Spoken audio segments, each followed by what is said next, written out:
Assalamualaikum warahmatullahi wabarakatuh. Salam dan bahagia berjumpa lagi bersama saya Eka Septrina SPD CGP SMP Negeri 42 Pekanbaru Angkatan 4 yang dibimbing oleh Fasilitator Dr. Nuswono MPD dan pengajar praktik Henry Anis SPD. Kali ini kita akan membahas tentang koneksi antar materi pada modul budaya positif. Menurut Ki Hajar Dewantara, pendidikan adalah tempat persemaian benih-benih kebudayaan dalam masyarakat. Pendidikan dapat menjadi ruang berlatih dan bertumbuh nilai-nilai kemanusiaan yang dapat diteruskan dan diwariskan. Lalu, bagaimana menumbuhkan nilai-nilai kemanusiaan tersebut?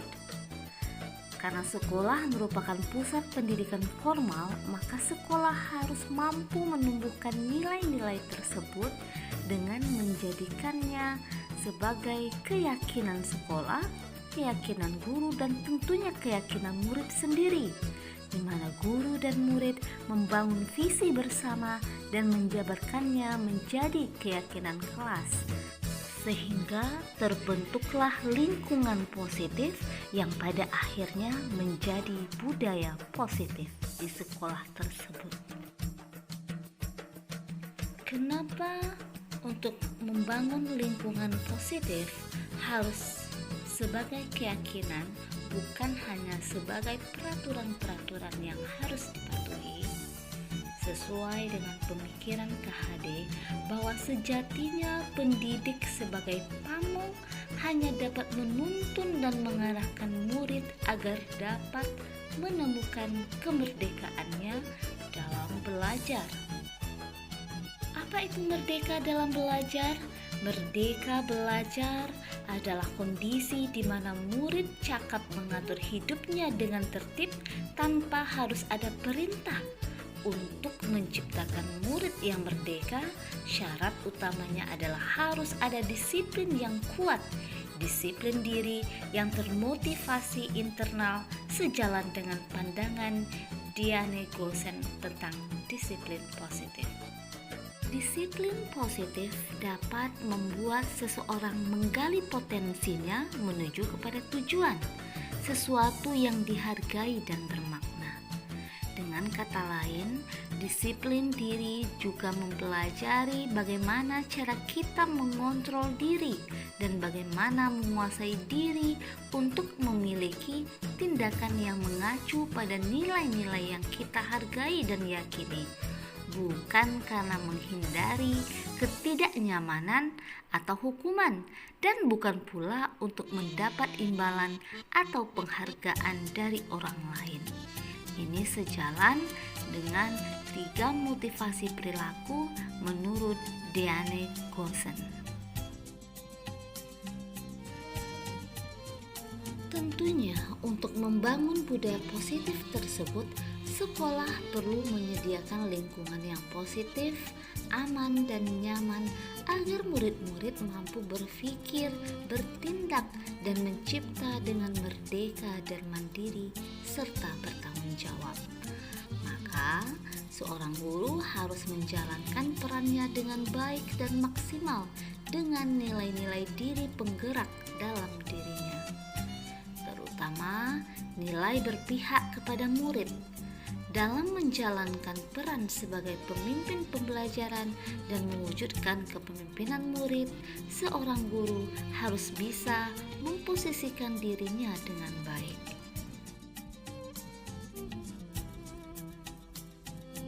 Menurut Diane Gosen, ada 5 posisi kontrol pendidik dalam menerapkan disiplin kepada murid. Yang pertama, posisi pembuat rasa bersalah. Di sini, guru bersuara lemah lembut tetapi membuat murid merasa tidak nyaman, bersalah, dan rendah diri. Kedua, posisi kontrol teman. Di sini, guru tidak menyakiti murid tetapi tetap mengontrol murid melalui persuasi. Yang ketiga, posisi kontrol penghukum. Di sini guru memberikan hukuman kepada murid baik secara fisik maupun secara verbal. Yang keempat, posisi kontrol pemantau. Di sini guru mengawasi murid berdasarkan peraturan-peraturan dengan menggunakan sanksi atau konsekuensi. Dan yang terakhir, posisi kontrol manajer. Di sini sebagai manajer, guru berbuat sesuatu bersama dengan murid, mempersilahkan murid mempertanggungjawabkan perilakunya, mendukung murid agar dapat menemukan solusi atas permasalahannya sendiri. Di antara 5 posisi kontrol tersebut, posisi yang paling berpihak kepada murid adalah posisi manajer, di mana guru mempersilahkan murid mempertanggungjawabkan perilakunya, mendukung murid agar dapat menemukan solusi atas permasalahannya sendiri, maka akan mampu melatih murid untuk merdeka dan mandiri sesuai dengan salah satu tujuan pendidikan yang tertuang dalam profil pelajar Pancasila. Untuk menjalankan posisi kontrol manajer ini, diharapkan guru menggunakan model disiplin yang berpusat kepada murid dengan menggunakan pendekatan restitusi.